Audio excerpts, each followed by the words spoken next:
este 6 de marzo y a estas horas acaba de arrancar la gala en la que se entregan los premios de la música aragonesa en el Zaragozano Teatro Principal. Estamos viendo imágenes en directo de esta gala.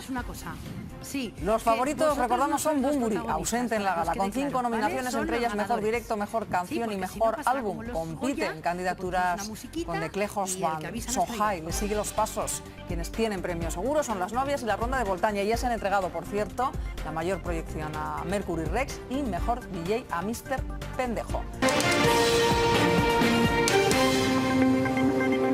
La Ronda de Voltaña premia toda una trayectoria en los premios de la música aragonesa. El mismo galardón se llevará Las Novias.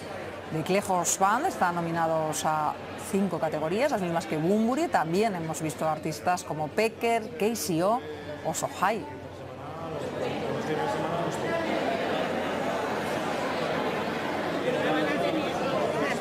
Continúa a estas horas esa entrega de premios a la música aragonesa en el Teatro Principal de Zaragoza. Nos vamos de nuevo hasta allí en directo. Maripí, Antorán, algunos de estos premios ya se conocen. Ahora mismo acaba de subir al escenario So High a recoger el premio a Mejor Canción. Pero también han subido sobre este escenario del Teatro Principal Mr. Pendejo como Mejor DJ o la Sala Rock and Blues a Mejor Programación. Sin duda uno de los momentos más especiales se va a llevar a cabo cuando Las Novias pasen a coger su galardón por 30 años sobre los escenarios. Momento especial también que han vivido La Ronda de Voltaña, recogiendo ese premio a toda una trayectoria por haber dejado huella en el ADN de la gente. Una noche sin duda con claro sello aragonés en el que se esperan grandes sorpresas.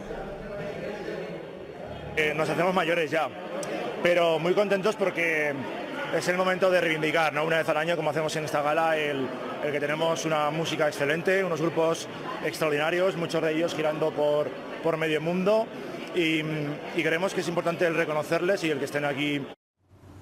Ahora han visto un poquito, el próximo sábado a las 11 de la noche podrán ver esta gala completa en Aragón TV.